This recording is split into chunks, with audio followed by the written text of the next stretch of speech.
Gracias. Primero, gracias por invitarme para aprender tantas cosas. Estoy aprendiendo mucho de veras, Max, Isa. Bien, me imagino, quiero suponer que la mayoría, la gran, inmensa mayoría de ustedes está preocupado porque se acabe la corrupción. O sea, si no, no estuvieran aquí, ¿no? Incluso por la palabra combate a la corrupción. Sin embargo, yo vengo a invitarlos a que no nomás combatan la corrupción, sino combatan la percepción de la corrupción, ¿no? Y un poco voy a tratar de llegar a eso. Voy a contarles un cuento que, parafraseando Edmundo Valadez, en aquel La muerte tiene permiso, este se llamaría La corrupción tiene permiso. Imaginen, no voy a poner nombres, imaginen un gobernador hace años, que se le ocurrió la idea de meterle mano al erario y empezar a robar. Y entonces robaba y volteaba a todos lados y no pasa nada. Y robaba y no pasa nada. Y entonces cada vez era más grande la parte que llevaba y empezó a invitar amigos y empezó a formar una redecita para robar dinero. Y veía que no pasaba nada. Tan es así que cuando se fue, como primer principio dijo, a uno de esta red lo voy a dejar de gobernador. Y entonces pone a su cómplice como siguiente. Y ese cómplice trata de superar al anterior y empieza a robar más, porque además ya tenía la experiencia de red. Y empieza a decirles a sus compañeros gobernadores, oigan, no pasa nada, se vale robar. Y entonces siguió la historia, y en la siguiente elección entonces los candidatos ya sabían que no era una elección por el poder, no se trataba de acceder al poder, sino acceder al botín. Ahí había un botín, porque no pasaba nada. Y entonces la lucha se volvió tenemos que llegar al botín como sea. Es decir, necesitamos dinero. Y empezamos a aceptar dinero para las campañas de donde venga. De mafias privadas, mafias públicas, mafias delincuenciales, que empezaron a apoyar campañas. Y entonces la campaña se volvió una lucha por el botín. Y además cada vez será más grande porque esos inversionistas de la campaña no son inversionistas baratos, son inversionistas caros que exigen réditos altísimos. Y hay que pagarles con contratos, con simulaciones, con llevar medicinas de cáncer que no son medicinas contra el cáncer. Pero peor, porque llegó el momento en que estos inversionistas delincuenciales dijeron, pero ¿por qué tenemos que compartir el botín? Si puede ser todo para nosotros. Y entonces empezaron a apoyar a sus candidatos, ya no al político que quería ser, sino al mío. Y entonces empiezan esos estados a ser gobernados por delincuentes, con miembros de la delincuencia que al principio apoyaron. ¿Qué historia de terror? La corrupción tiene permiso. ¿Cómo paramos este círculo? ¿Cómo lo paramos? Regresando al origen. El origen fue que un señor le metió la mano al erario y no lo castigaron. O sea, ese es el origen de todo. El origen de todos los problemas, porque además ese gobernante corrupto que entra ya no se preocupa por la educación, si no tiene una mochada. Ya no se preocupa por las obras, ya no se preocupa por nada, sino porque llegó ahí a pagar favores y a robar. Entonces la única solución es regresar al origen y castigar al que le metió la mano y que cada vez que alguien le meta la mano sea castigado. La impunidad es el origen de todos los problemas que hay en México. No hay ningún problema en México que no tenga su origen en la corrupción. Que el problema educativo tiene el origen en la corrupción. Que las carreteras están mal, es la corrupción. Que se inundan las calles, la corrupción. Que se caen los edificios, la corrupción. Todo problema en México tiene su origen en la corrupción. Esto es grave. Respondiendo a la pregunta, de cuál es el principal factor, yo coincido con Max, es de incentivos. Es un asunto de incentivos económicos. A ver, ser corrupto en México tiene un alto incentivo, porque la probabilidad de que lo agarren es bajísima. Y la probabilidad de tener éxito económico es altísima. Entonces, ¿por qué alguien no va a ser corrupto? O sea, es cosa de incentivos. Tendríamos el incentivo negativo. El incentivo negativo es ser corrupto, te vas a terminar en el bote.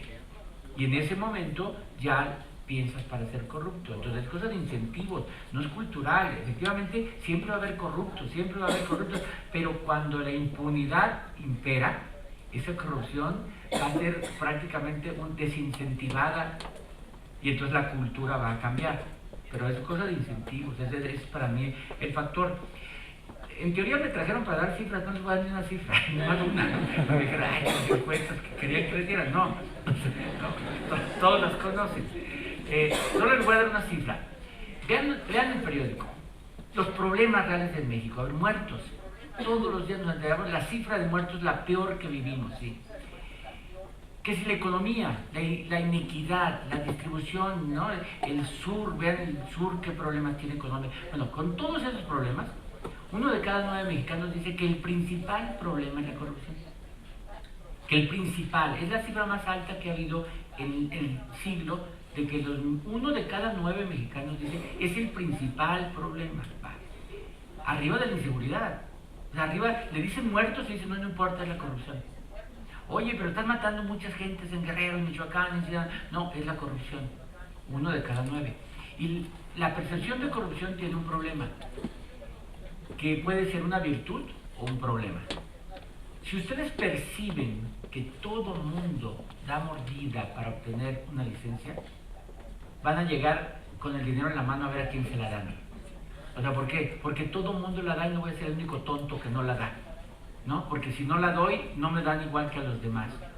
Entonces ustedes tendrían que, ese es un problema, si la percepción crece, la corrupción crece. Porque la percepción genera también una actitud. Entonces, si yo percibo que esto es necesario, que para abrir un negocio necesito darle mochada a los inspectores o no me dan el permiso de los bomberos o lo que sea, lo voy a terminar dando. Entonces, ustedes tienen que acabar con la corrupción para que la actitud cambie. Es un problema de la percepción, pero también una virtud. Si ustedes perciben, nadie da mordida para sacar una licencia, y alguien les pide mordida y dice, pues de tonto la doy. No voy a ser el único tonto que anda dando mordida.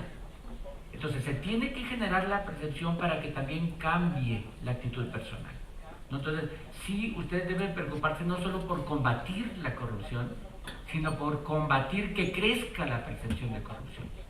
Y la única forma de combatir que crezca la percepción es que se muestre el castigo, que el castigo sea evidente, que el corrupto salga tras las rejas y diga, así terminan los ricos, así terminan esta novela de ricos, de corruptos, termina pasándola mal y les quitan todo el dinero, ¿no? Entonces, en ese sentido, la impunidad es el origen, la corrupción es un problema, y no solamente combatan a la corrupción, sino combatan a la percepción de corrupción.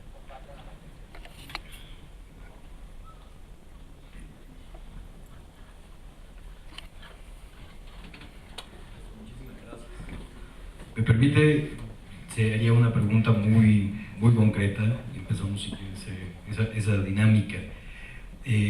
Como experto en opinión pública ha subrayado que la encuesta nacional sobre percepción de inseguridad, el gobierno federal, la policía en general y los partidos políticos son 3 de las entidades que se perciben más corruptas.